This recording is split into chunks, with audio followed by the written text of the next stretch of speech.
환난의 훈련. 이것을 너희에게 이르는 것은 너희로 내 안에서 평안을 누리게 하려 함이라. 세상에서는 너희가 환난을 당하나 담대하라. 내가 세상을 이기었노라. 요한복음 16장 33절.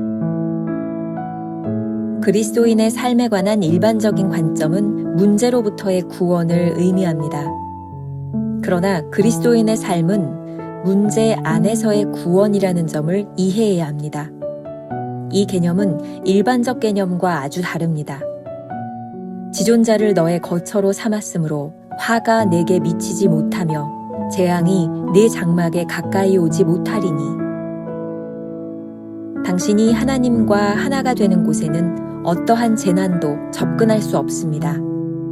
당신이 하나님의 자녀라면 분명히 어려움을 당하게 될 것입니다. 그러나 예수님께서는 어려움이 올 때 놀라지 말라고 말씀하십니다.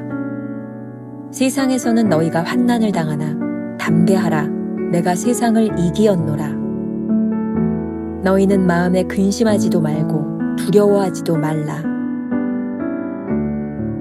구원받기 전에는 역경에 대해 말하는 것을 비웃던 사람들이 구원받은 이후에도 성도의 삶에 대한 잘못된 개념 때문에 불평하거나 걱정합니다. 하나님은 우리에게 정복하는 생명을 주신 것이 아니라 우리가 난관을 극복할 때 생명을 주십니다. 곧 긴장이 힘인 것입니다.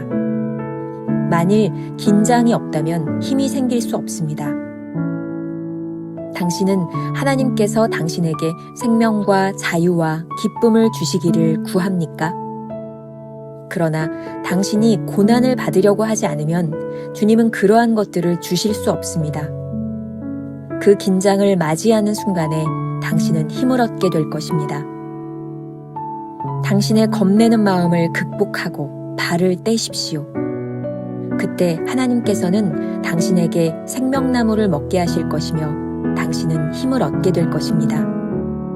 신체적으로는 당신이 자신을 소모할수록 지치게 됩니다. 그러나 영적으로는 당신이 자신을 소모할수록 더욱 힘을 얻게 됩니다. 하나님은 결코 내일 또는 다음 시간을 위해 힘을 주지 않으십니다. 단지 그 순간의 긴장을 위해 힘을 주실 뿐입니다. 유혹은 문제를 대할 때 상식으로 대하려 하는 것입니다. 성도는 어려움을 당할 때 큰 기쁨이 넘칩니다.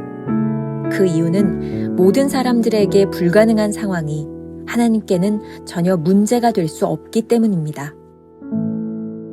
김병삼 목사의 매일 만나 365, 오늘은 8월 2일 환난의 훈련이라는 제목으로 말씀을 나누겠습니다. 오늘은 한 가지 주제를 가지고 살펴봅니다.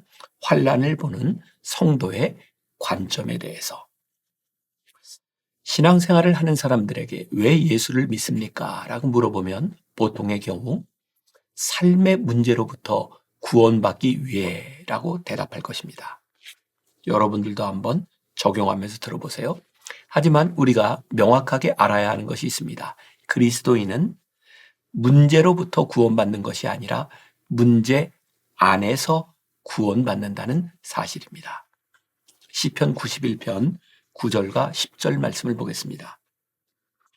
내가 말하기를 여호와는 나의 피난처시라 하고 지존자를 너의 거처로 삼았으므로 화가 내게 미치지 못하며 재앙이 내 장막에 가까이 오지 못하리니. 가만히 이 말씀을 묵상해 보시기 바랍니다. 하나님과 하나가 되어 함께 거하는 자에게는 어떤 재앙도 접근하지 못합니다. 중요한 것은 어떤 화나 재앙의 존재가 사라지는 것이 아니라 그 어떤 것도 하나님과 함께하는 자를 해하지 못하리라는 사실입니다. 챔버스는 오늘 묵상에서 오히려 이렇게 말합니다. 당신이 하나님의 자녀라면 분명히 어려움을 당하게 될 것입니다. 이때 우리는 오늘 본문 말씀을 생각해야 합니다. 요한복음 16장 33절. 이것을 너희에게 이르는 것은 너희로 내 안에서 평안을 누리게 하려 함이라. 세상에서는 너희가 환난을 당하나 담대하라. 내가 세상을 이기온노라. 구원받은 성도들의 착각 중에 하나는 성도의 삶에는 아무런 문제가 없으리라는 생각이죠. 그러나 성경은 세상을 이기신 주님을 믿고 있으니 환난을 당할 때 담대하라고 아주 분명하게 말하고 있습니다. 챔버스는 성도들에게 이런 고백이 가능하다고 말합니다. 성도는 어려움을 당할 때 큰 기쁨이 넘칩니다. 그 이유는 모든 사람들에게 불가능한 상황이 하나님께는 전혀 문제가 될 수 없기 때문입니다. 네덜란드에서 하나님의 말씀으로 나라를 세우고자 꿈꿨던 목사이자 정치가인 아브라함 카이퍼는 하나님께 가까이라는 책에서 이렇게 쓰고 있습니다. 제가 읽어드릴 테니까 잘 생각하면서 한번 들어보셔도 좋을 것 같습니다. 사탄은 고통으로 여러분을 해하려고 하지만 결국에는 하나님의 뜻에 의해서 여러분이 그 고난으로 말미암아 오히려 승리의 노래를 하게 될 때 싸움은 외적인 고통으로 인해 고귀한 성격을 지닐 수 있다. 왜냐하면 그때에는 이 외적 싸움을 통해서 여러분이 훨씬 더 풍성한 지식에 도달하기 때문이다. 즉, 사탄이 여러분에게 어떤 일이 닥치게 할지라도 하나님께서 사랑으로 허락하시는 것 외에는 어떤 것도 시행되지 않으며 하나님의 허락하에 사탄이 가져오는 것은 정결케 하는 일일 뿐이며 앞으로 닥칠 더 큰 시험들에 맞설 수 있도록 힘을 강화하는 과정이며 여러분의 영혼이 더 높은 세계에 닻을 내리는 일이고 여러분이 스스로 자기를 낮추게 하는 일이다. 그렇게 하여 여러분들 마음속에서도 하나님만 높임을 받을 수 있도록 하는 과정일 뿐임을 알게 될 것이다. 아브라함 카이퍼는 성도가 외적인 문제들로부터 고통받는 과정 자체가 유익인 이유는 하나님의 사랑 안에서 허락하시기 때문이라고 설명합니다. 같은 고난을 통해 어떤 이는 하나님을 부인하기도 하지만 진실한 하나님의 자녀들은 고난을 통해 자기를 낮추고 하나님을 더욱 신뢰하는 방법을 배우게 됩니다. 고통의 문제는 모든 사람들에게 끝없는 의문을 던집니다. 하나님을 믿는 자들의 특권은 그런 고통의 문제를 가장 적극적으로 받아들이고 승화시킬 수 있다는 점입니다. 사실 우리는 고통 속에서 하나님과 가장 친밀한 관계를 맺고 신앙의 성숙한 경험을 합니다. 불의의 사고로 온몸에 화상을 입고 수십 번의 수술을 해야 했던 이지선 자매가 간증을 하며 불렀던 찬양입니다. 저희 교회에서 간증을 할 때였는데 저에게 굉장히 인상에 남았던 그런 찬양입니다. 아는 분들은 함께 불러보셔도 좋을 것 같아요. 하나님께로 더 가까이 갑니다. 고통 가운데 계신 주님,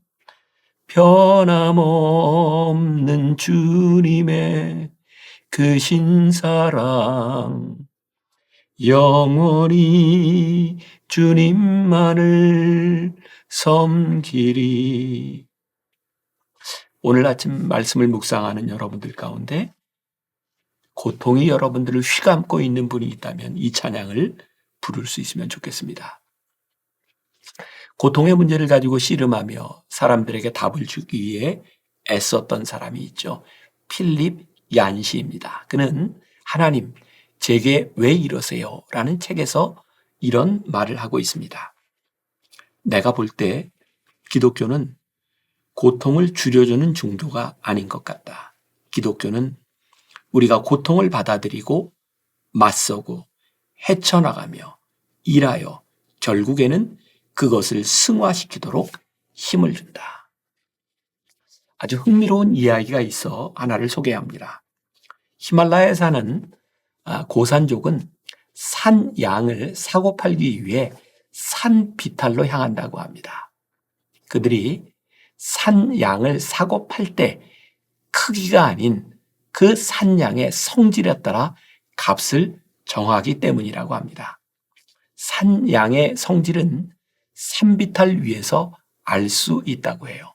그곳에 산 양을 놓아두고 가만히 지켜본다고 합니다.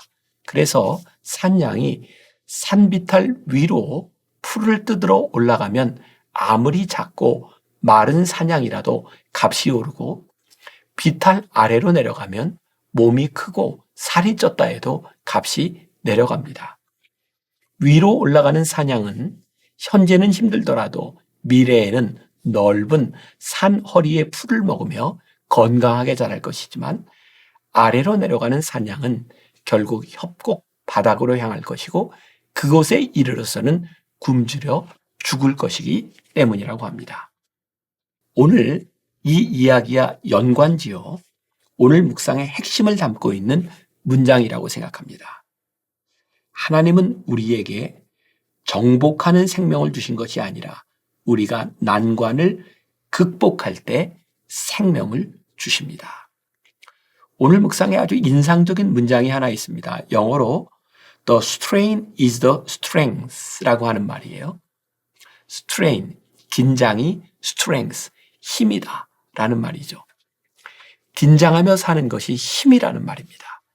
우리 인생에서 고난을 만나는 순간 얼마나 긴장이 되겠습니까?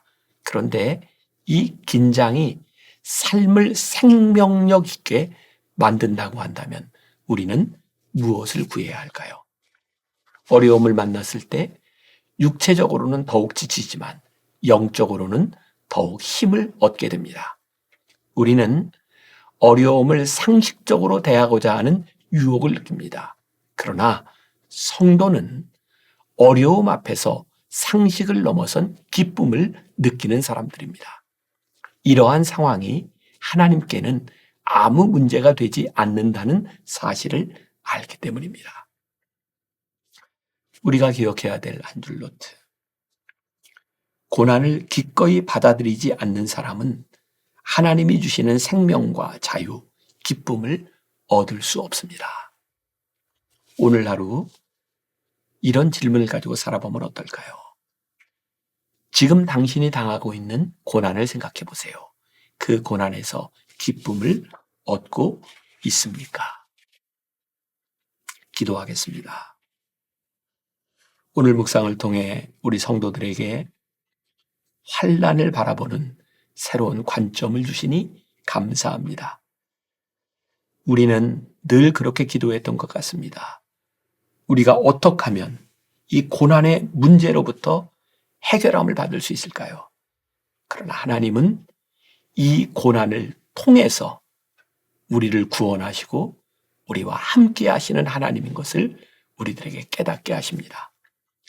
이 고난 가운데 우리와 함께 하시며 이 고난을 통하여 우리들에게 주시는 분명한 유익이 있다면 이것이 오늘에게 축복이 됨을 믿을 수 있지 않겠습니까? 주님, 오늘 우리 성도들에게 고난이 축복이 되게 하시고 이 고난 가운데서 주님과 함께 동행하게 하여 주옵시고 세상이 누릴 수 없는 이 기쁨을 이 고난 가운데서 고백하며 누리며 승리하는 주의 백성들이 되게 하여 주옵소서. 오늘도 우리 가운데 함께 하실 하나님을 기대하며 예수님의 이름으로 기도합니다. 아멘.